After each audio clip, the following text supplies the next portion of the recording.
से आप कंसीडर करें वो पैरेक्सियल रेज करें।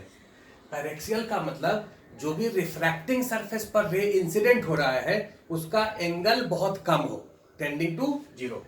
देखो यहां से जो रेज निकलेगा, ये सपोज करो ऑब्जेक्ट है, तो इस सरफेस पर ये इंसिडेंट हुआ, रिफ्रैक्ट होकर के ये गया, और इस सरफेस पर इंसिडेंट हुआ, रिफ्रैक्ट होकर के ये गया, तो इस पर भी एंगल ऑफ इंसिडेंस जीरो, इस पर भी एंगल ऑफ इंसिडेंस जीरो, मतलब पैरेक्सियल रे। पैरेक्सियल में साफ साफ लिखा है, मतलब आपको जो फॉर्मूला बताए हैं रिफ्रैक्शन का उसको यूज करना है। लोकेट इमेज, म्यू जी और म्यू डब्ल्यू दिया है, इसका रिफ्रैक्टिव इंडेक्स दिया है म्यू जी, इसका दिया है म्यू डब्ल्यू, इसका नहीं दिया है, मतलब ये एयर है। आपको इस क्वेश्चन में करना कुछ नहीं है, केवल छोटा सा कैलकुलेशन है। आप ये वाला हाइट मेजर कर लीजिए, ये हाइट गिवन नहीं है, इस हाइट को आप निकाल लीजिए। कैसे निकालते हैं सो देखो, इस वेसल के अंदर ये जो वाटर है, इस वाटर का वॉल्यूम दिया हुआ है कितना, जरा ध्यान से देखो। ये पूरा वेसल का जितना वॉल्यूम है उसमें से अगर इस ग्लास के सिलेंडर के वॉल्यूम को घटा दें तो वाटर का वॉल्यूम हो जाएगा। इस पूरा वेसल का वॉल्यूम कितना होगा, तो कहोगे सर वेसल तो सिलिंड्रिकल है, इसका रेडियस कितना है 6 सेंटीमीटर, तो ये बेस एरिया कितना होगा पाई 6 स्क्वायर पाई आर स्क्वायर, और ये हाइट कितना है 8 प्लस एच, ये वॉल्यूम हुआ किसमें, सेंटीमीटर में, क्योंकि ये भी सेंटीमीटर, ये भी सेंटीमीटर, ये भी आप सेंटीमीटर ही लिए हैं, तो सेंटीमीटर क्यूब हो गया प्लस इस सॉरी ये पूरे का वॉल्यूम में से इसको घटाना है तो माइनस ये जो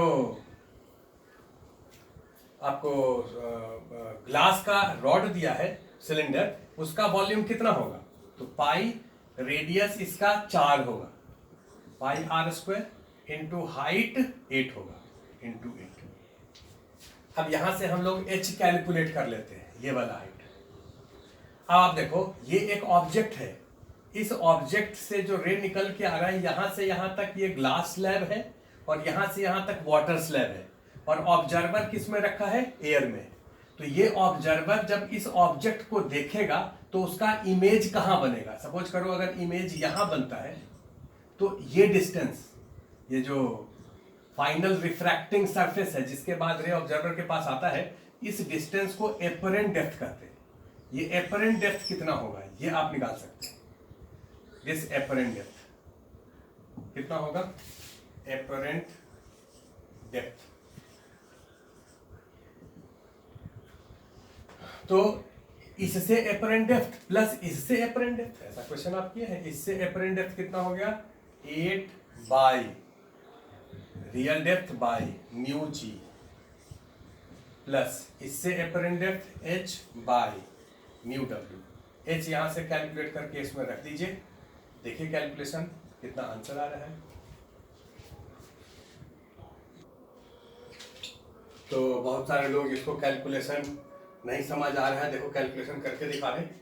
यहां से पाई कैंसिल हो गया,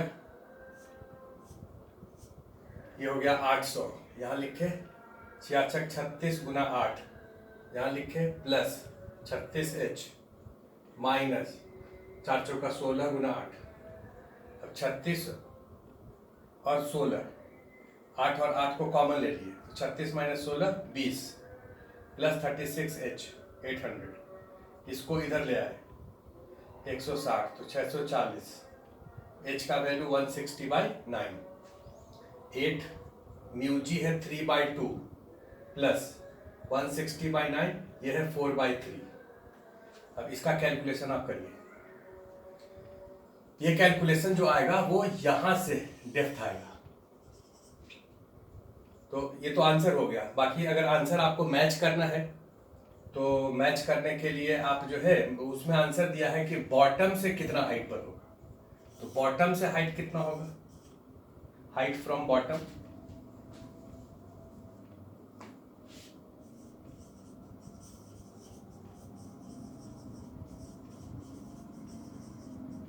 तो बॉटम से हाइट होगा दिस हाइट 8 प्लस h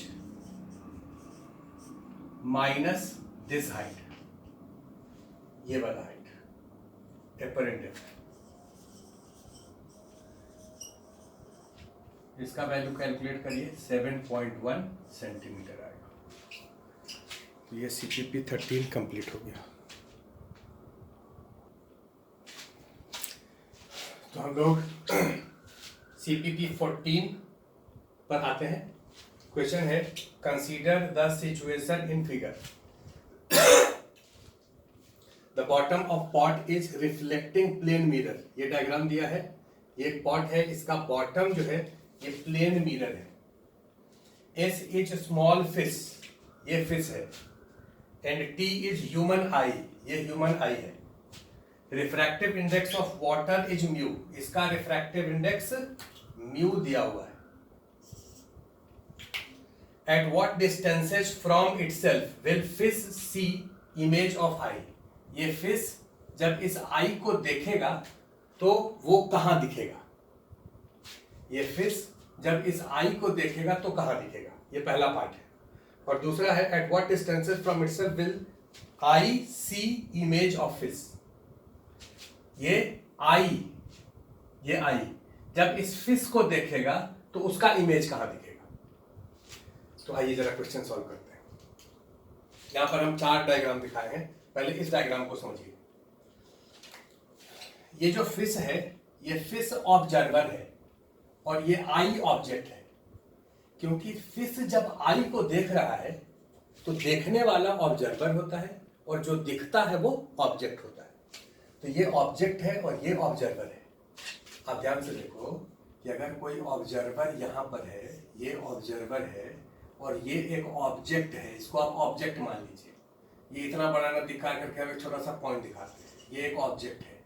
तो इस ऑब्जेक्ट का इमेज कहाँ दिखेगा? तो भाई आप होशियार लोग, आप तो डायरेक्ट बता सकते हो कि ये जो रिफ्रैक्टिंग सरफेस है उससे इसका हाइट दिया हुआ है h। तो ये इस रिफ्रैक्टिंग सरफेस से नजदीक दिखेगा कि दूर दिखेगा?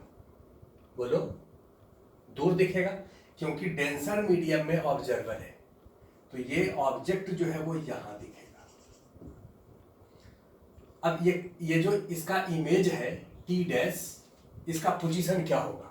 तो आप डायरेक्ट लिख सकते हो कि ये जो एपरेंट डिस्टेंस है ये कितने के बराबर? म्यू इंटू ये हाइट h। डायरेक्ट अगर नहीं लिख सकते हो तो देखो सिखाते हैं, पहले भी लिखे हैं फिर से लिखते हैं। इस सरफेस से ये एपरेंट हाइट है, सॉरी ये रियल हाइट है h। एपरेंट हाइट कितना होगा? एपरेंट हाइट का फॉर्मूला क्या होता है? Real height divided by mu of object medium with respect to observer medium या eye medium. So this is equal to h by mu of object medium क्या है? ये एयर है। तो mu of object medium with respect to eye को लिखेंगे mu object by mu I. Mu object 1 है और म्यू आई म्यू है, तो ये म्यू h हो गया। ये डिस्टेंस हो गया म्यू h। तो इससे डिस्टेंस क्या होगा? क्वेश्चन में इससे डिस्टेंस पूछा गया, तो इससे डिस्टेंस एस टी डैश कितना हो जाएगा? h/2, ये डिस्टेंस h/2 दिया हुआ है, प्लस म्यू h। ये फर्स्ट पार्ट का आंसर हो गया। रे डायग्राम अगर इसका दिखाएं तो ये ऑब्जेक्ट से रे निकलेगा। देखो एक रे जो ऐसे आया वो तो इसी डायरेक्शन में पास होगा, और दूसरा रे जो ऐसे आएगा इस पर नॉर्मल ड्रॉ करिए। इनिशियल डायरेक्शन से रे किधर बेंड करेगा? नॉर्मल के तरफ। तो नॉर्मल के तरफ इसको बेंड कर दीजिए। ये दोनों रिफ्रैक्टेड रे अभी भी डाइवर्जिंग नेचर का है, इसको पीछे प्रोड्यूस करिए और इसको भी पीछे प्रोड्यूस करिए, यहां इंटरसेक्ट करेगा। इस आई के पास रे पहुंच गया तो आई को ये दिखने लगा।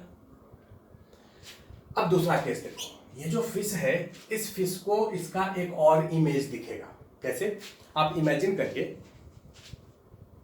कि ये जो रूम है इस रूम में पानी है और आप इस रूम के अंदर हैं और ये जो इसका बॉटम है ये एक प्लेन मिरर है।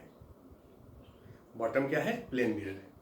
अब अगर इस रूम का जो अपर सरफेस है उसके ऊपर अगर कोई ऑब्जेक्ट है, कोई चिड़िया है, तो आप उस ऑब्जेक्ट को या तो ऐसे करके देखो, अगर ऐसे ऊपर अपना आंख करके देखोगे तो वो ऑब्जेक्ट का जो रियल पोजीशन है वो उससे वो और ऊपर दिखेगा। तो ये पहला पार्ट हो गया। दूसरा पार्ट है कि आप ऊपर न करके इस प्लेन मिरर में देखो। अगर प्लेन मिरर में देखोगे तब वो ऑब्जेक्ट आपको इस प्लेन मिरर में भी दिखेगा। कहाँ दिखेगा?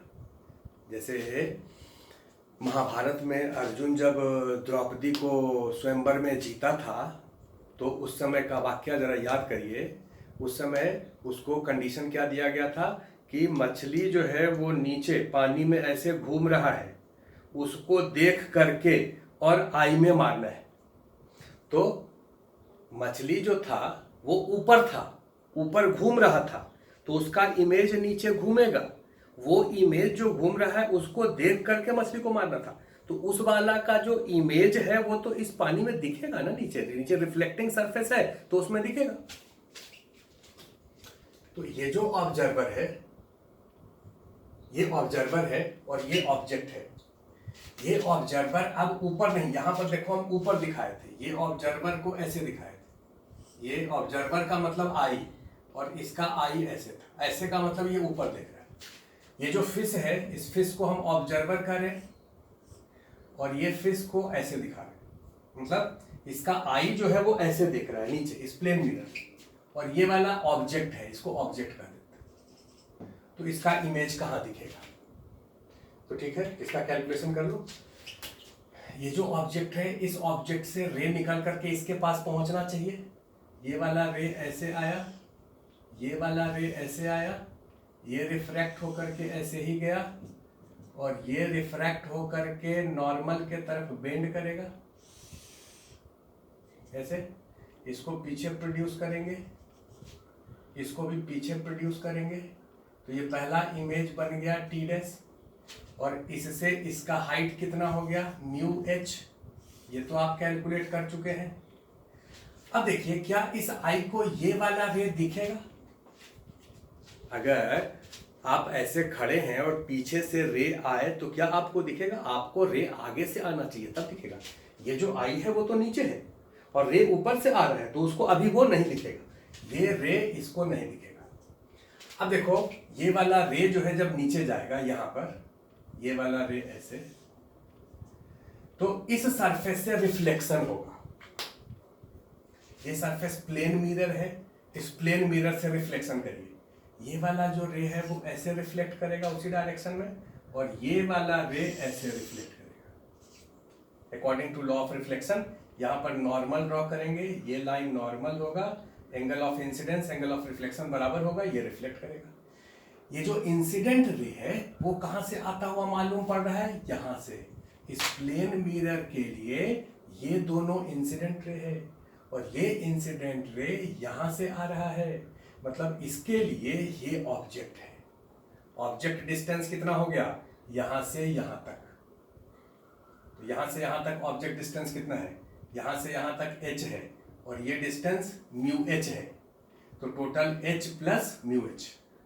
ये रिफ्लेक्टेड और ये रिफ्लेक्टेड रे जो रिफ्लेक्ट हुआ है उसका इंटरसेक्शन तो होगा नहीं, उसको पीछे प्रोड्यूस करो। इसको पीछे प्रोड्यूस किए और इसको पीछे प्रोड्यूस किए, ये सपोज यहां इंटरसेक्ट किया, इसका इमेज टी डबल डैश यहां पर बना। ये रिफ्लेक्टेड रे और ये रिफ्लेक्टेड रे के कारण इसका डिस्टेंस यहां से यहां तक कितना होगा? h प्लस म्यू h, क्योंकि प्लेन मिरर से जितना ऑब्जेक्ट डिस्टेंस होता है उतना ही इमेज डिस्टेंस भी होता है। अब यहां पर अगर किसी को ये कंफ्यूजन है कि सर आप तो ये बताए थे कि प्लेन मिरर जब एयर में रखा है तब ऑब्जेक्ट और इमेज डिस्टेंस सेम होता है, अगर प्लेन मिरर वाटर में रखा है तब? प्लेन मिरर या कॉनकेव या कॉन्वेक्स मिरर किसी भी मीडियम में रखा है, उसका इमेज पोजीशन जो है वो म्यू पर डिपेंड नहीं करता है।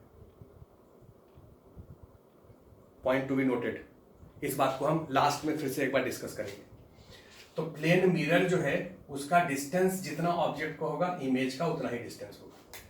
अब देखो ये जो रे है वो यहां से ऐसे आया, ये वाला रे ऐसे आया और इस आई के पास पहुंच गया, तो इस आई को ये रे अब दिखने लगा। ये रे कहां से आ रहा है, यहां से, तो इस आई को ये इमेज दिखेगा। ये डिस्टेंस कितना है, एस टी डैश, यहां लिख रहे हैं एस ये और टी डबल डैश। ये डिस्टेंस कितना होगा, ये डिस्टेंस h/2 प्लस ये distance h plus mu h, मतलब 3h/2 प्लस म्यू h। ये जो फिश है उसको दो इमेज दिखेगा, एक इमेज ये वाला जब अपना आंख को ऊपर रखेगा, और एक इमेज ये वाला जब अपने आंख को नीचे रखेगा। अब तुम में से कुछ लोगों का दिमाग में ये चल रहा होगा कि सर यहां से ये रे आया तो यहां से फिर तो रिफ्रैक्ट होगा, ये आया तो फिर से रिफ्रैक्शन होगा, तो फिर से इमेज बनना चाहिए। अरे भाई ऑब्जर्वर तो यही है ना, अगर ऑब्जर्वर यहां रहता या यहां रहता, मतलब इस मीडियम में अगर ऑब्जर्वर रहता तो फिर से एक बार रिफ्रैक्शन आपको करवाना पड़ता। अगर यहाँ पर ऑब्जर्वर है या यहाँ पर ऑब्जर्वर है या इससे यहाँ पर ही ऑब्जर्वर है, ऑब्जेक्ट ये है ऑब्जर्वर ये है, और ये दोनों बहुत दूर नहीं है, बहुत दूर जब हो जाएगा तब रेज को पैरेक्सियल नहीं कहेंगे। इसके लिए ये रेज को आप पैरेक्सियल ही कहेंगे क्योंकि एंगल ऑफ इंसिडेंस कम है। जब तक आपको क्वेश्चन में पैरेक्सियल नहीं है, ऐसा नहीं कहा गया है या कुछ ऐसा इंस्ट्रक्शन नहीं दिया है कि पैरेक्सियल रेज नहीं है, तब तक आपको पैरेक्सियल ही लेना है। तो अगर ऑब्जर्वर यहां रहता तो फिर से रिफ्रैक्शन करते और तब जो इमेज बनता वो इसको दिखता, लेकिन अभी तो ऑब्जर्वर ये है इसलिए उसको यही इमेज दिखेगा। अब आ जाइए, पहला पार्ट हो गया, ए पार्ट कंप्लीट हो गया, एक ए पार्ट का ये दो आंसर है। दूसरा पार्ट है at what distances from itself will I see image of fish. ये जो आई है ये ऑब्जर्वर है अब, और ये जो फिश है ये ऑब्जेक्ट है। इसको ऑब्जर्वर डी जो है वो क्या है, ऑब्जर्वर का मतलब आई, और ये ऑब्जेक्ट है। ये जब इसको देखेगा तो इमेज कहां दिखेगा, बहुत सिंपल है। ये जो ऑब्जेक्ट है इस ऑब्जेक्ट से रे ऐसे निकला और निकल करके इसके पास गया रिफ्रैक्ट होकर के, दूसरा रे ऐसे गया। अब बोलो नॉर्मल से दूर की नजदीक, नॉर्मल से दूर, इसको पीछे प्रोड्यूस करिए, यहां इंटरसेक्ट करेगा, ये इमेज होगा। इस इमेज को हम एस डैश लिख देते हैं, ये एस था उसका एस डैश हो गया। ये एपरेंट डेप्थ होगा, और एपरेंट डेप्थ कितना होगा बोलो, रियल डेप्थ, तो रियल डेप्थ तो h/2 है डिवाइडेड बाय म्यू, इसका म्यू इसके रिस्पेक्ट में, तो म्यू हो गया। इससे इसका डिस्टेंस कितना होगा, टी एस डैश, ये डिस्टेंस है h प्लस ये डिस्टेंस है h/2 म्यू, ये आंसर हो गया। ये जो ऑब्जेक्ट है एक और इसको इमेज दिखेगा, कैसे दिखेगा सो देखो, ये ऑब्जेक्ट है, इसको हम लोग एस कहे हैं, कौन सा इमेज दिखेगा भाई, ये जो ऑब्जेक्ट है इस ऑब्जेक्ट से रेज इधर भी निकला है, इधर भी निकला है, इधर भी निकला है, इधर भी निकला है, इधर भी निकला है, इधर इधर इधर इधर, इस ऑब्जेक्ट से रेज तो सब डायरेक्शन में बाहर निकला है, चारों तरफ बाहर निकला है। तो जो रेज नीचे के तरफ निकला होगा, ये ऑब्जेक्ट है जो ऐसे रे निकला होगा, एक और ले लेते हैं, तो इस प्लेन मिरर से इमेज बनेगा। इस प्लेन मिरर से इमेज कहां बनेगा, तो कहोगे सर जितना ऑब्जेक्ट डिस्टेंस है उतना ही इमेज डिस्टेंस होगा, क्योंकि ये इंसिडेंट हुआ है तो ये रिफ्लेक्ट होगा according to law of reflection. ये रिफ्लेक्टेड और ये रिफ्लेक्टेड रे को आप पीछे प्रोड्यूस करिए, इसको पीछे प्रोड्यूस करिए, रे डायग्राम बिल्कुल क्लियर होना चाहिए। ये h/2 है तो ये भी h/2 होगा। प्लेन मिरर से जितना डिस्टेंस पर ऑब्जेक्ट रखा है उतना ही डिस्टेंस पर इमेज बनेगा, ये इमेज बना एस डैश। रिफ्रैक्टिव इंडेक्स पर डिपेंड नहीं करेगा, ये अगर एयर होता तब भी जितना डिस्टेंस है उतना होता, वाटर है तब भी कोई भी मीडियम रहेगा तो उतना ही होगा, क्योंकि अगर ये वाटर है, जरा ध्यान से बात को सुन लो, अगर ये वाटर है यहाँ पर नॉर्मल ड्रॉ करोगे तो ये एंगल और ये एंगल बराबर होगा, वाटर रहे चाहे एयर रहे चाहे ग्लास रहे, लॉ ऑफ रिफ्लेक्शन तो सब में वैलिड है। तो ये दोनों एंगल अगर बराबर है तो इसका मतलब रिफ्लेक्टेड रे जो रिफ्लेक्ट किया है, जितने एंगल पर इंसिडेंट किया उतने ही पर रिफ्लेक्ट किया, पीछे प्रोड्यूस करेंगे तो रे डायग्राम, अगर यहाँ वाटर रहेगा तब भी ऐसे ही बनेगा, या ग्लास या एयर रहेगा तब भी ऐसे ही बनेगा। ये डिस्टेंस h/2 हो गया। अब ये वाला रे जो ऐसे आया और ये वाला रे जो ऐसे आया, ये दोनों यहां पर आया, अभी तक इस आई के पास रे नहीं पहुंचा। जब तक उस आई के पास रे नहीं पहुंचेगा तब तक उसको कैसे दिखेगा? ये वाला रे रिफ्रैक्ट होकर के ऐसे और ये वाला रे रिफ्रैक्ट होकर के। अब आप इसको पीछे प्रोड्यूस करिए और इसको पीछे प्रोड्यूस करिए। ये इमेज होगा फाइनल इमेज जो कि इसको दिखेगा। ये वाला इमेज S'।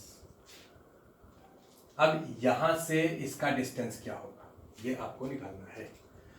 तो ठीक है, आप पहले इस इमेज के पोजीशन को कैलकुलेट कर लीजिए। देखिए यहां कर रहे हैं,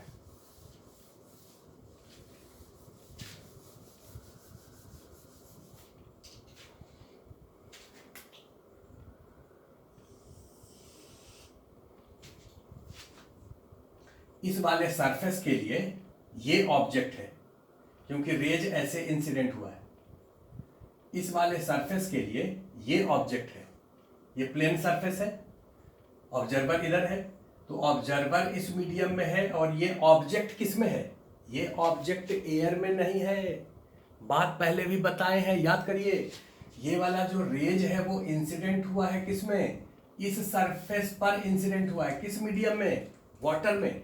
तो ये वाटर में इंसिडेंट हुआ है, इसको आप पीछे प्रोड्यूस किए हैं। जब इसको प्रोड्यूस किए हैं तो क्या रिफ्रैक्ट किए थे? नहीं, इसी डायरेक्शन में इसको आगे बढ़ाए। इसका मतलब ये जो ऑब्जेक्ट है वो किस में है? वाटर में है। तो और ऑब्जर्वर किस में है? एयर में है। तो यहां से एपरेंट डेप्थ इसका कितना होगा? ये यहां से यहां डिस्टेंस, इसको अगर ए मान लें तो AS', AS' एपरेंट डेप्थ होगा। ये एपरेंट डेप्थ कितना हो जाएगा? रियल डेप्थ, यहां से यहां तक का रियल डेप्थ कितना है? H + h/2 divided by light इससे इसमें जा रहा है तो mu of object, mu of object कितना है? Mu with respect to I1 है। तो ये डिस्टेंस आपको यहां से यहां तक हो गया 3h/2। आपको इससे इसका डिस्टेंस निकालना था तो TS'। तो इसमें आप h और जोड़ दीजिए, h + 3h/2 और ये इसका रे डायग्राम होगा। अब इसमें से इसमें तुम्हारे दिमाग में एक क्वेश्चन चल सकता है कि सर क्या ये और ये दोनों कोइंसाइड नहीं कर सकता है? आंसर है कोइंसाइड कर सकता है, पॉसिबिलिटी है कोइंसाइड करने का। लेकिन आप ध्यान से देखो कि ये वाला जो रे है वो तो एक सरफेस से रिफ्रैक्शन के बाद यहां बन गया है, ये इमेज हो गया। तो ये डिस्टेंस इतना है। अब मतलब ये जो ऑब्जेक्ट है वो इस सरफेस से कितना नीचे है? h/2। और इस सरफेस से ये वाला ऑब्जेक्ट जो कि फाइनल इस वाले सरफेस से रिफ्रैक्शन होकर के यहां पहुंचा है, तो इसके लिए तो ये ऑब्जेक्ट है ही नहीं। इसके लिए मतलब इस सरफेस के लिए तो ये ऑब्जेक्ट है, तो ये वाला डिस्टेंस तो इस डिस्टेंस से ज्यादा ही है। ये जो डिस्टेंस है वो इस डिस्टेंस से तो ज्यादा है। ये एपरेंट डेप्थ h/2 से कम होगा और ये जो डिस्टेंस यहां से यहां तक है ये ऑब्जेक्ट डिस्टेंस, ये ऑब्जेक्ट डिस्टेंस कितना है? h से ज्यादा है। तो ये कम होगा और ये ज्यादा होगा, बराबर नहीं हो सकता है क्योंकि ये जो है वो नीचे होगा और ये इससे ऊपर होगा। अब ये हो सकता है कि ये वाला जो है ये इससे ऊपर यहां हो जाए, यहां हो जाए, ये हो सकता है, यहां हो जाए, यहां हो सकता, ये हो सकता, मतलब इससे नीचे ही हो ऐसा जरूरी नहीं, लेकिन इससे वो नीचे होगा और दोनों अलग अलग इमेज दिखेगा। तो ये बात क्लियर हो गया आप लोगों को? ये बढ़िया क्वेश्चन था। इसके बाद अगले क्वेश्चन पर आते हैं।